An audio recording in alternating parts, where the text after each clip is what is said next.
جی بسم اللہ الرحمن الرحیم۔ میں ہوں آپ کا ہوسٹ ارشد جلال، ایک نئی سٹوری کے ساتھ آپ کی خدمت میں حاضر ہوں۔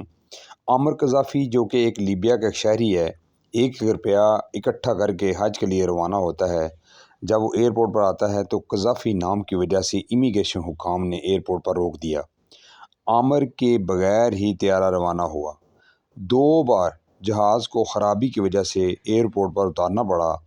تیسری بار جب پائلٹ نے دیکھا کہ عامر قذافی جو کہ جہاز میں سوار نہ ہو سکا، اس کو بھی شامل کیا جائے، اس بار طیارہ روانہ ہوا۔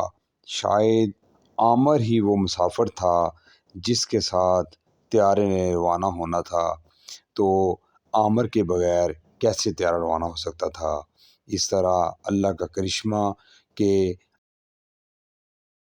عامر قذافی کو لے کر حج کے لیے طیارہ روانہ ہوا۔